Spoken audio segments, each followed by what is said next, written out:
గత వైసీపీ పాలనలో 92 కేంద్ర ప్రాయోజిత పథకాలు డీఫాల్ట్ అయ్యాయన్నారు కేంద్ర మంత్రి పెమ్మసాని.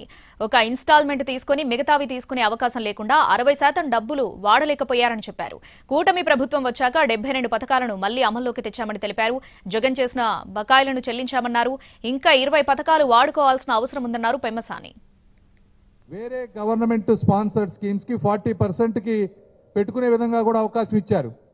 దీంతో ఏమవుతుంది, ఆ 60% సెంట్రల్ నుంచి వచ్చే డబ్బుల్ని కొంత వారి ద్వారా వచ్చే డబ్బులు ఉపయోగించుకొని 100% జగన్మోహన్ రెడ్డి గారు ఉన్నప్పుడు ఈ రాష్ట్రంలో 92 సెంట్రల్లీ స్పాన్సర్డ్ స్కీమ్స్ డీఫంక్ అయిపోయినాయి. పని చేయకుండా ఎవరు వాడలేదు. ఒక ఇన్స్టాల్మెంట్ తీసుకున్నారు, రెండో ఇన్స్టాల్మెంట్ తీసుకునే అవకాశం లేకుండా మొత్తం 60% డబ్బును వాడలేకపోయారు. ఇప్పుడు ఈ విధానం ద్వారా ఈ గవర్నమెంట్ వచ్చిన తర్వాత 72 స్కీమ్స్ అంటే 92లో 72 స్కీమ్స్ని మళ్ళీ తీసుకొచ్చాం. మొత్తం ఆయన చేసిన బకాయిలు కట్టి ఆ స్కీమ్స్ అన్ని తీసుకొని ఇంకా 20 స్కీములు సెంట్రల్లీ స్పాన్సర్డ్ స్కీమ్స్ మనం వాడుకోవాల్సిన అవసరం ఉంది.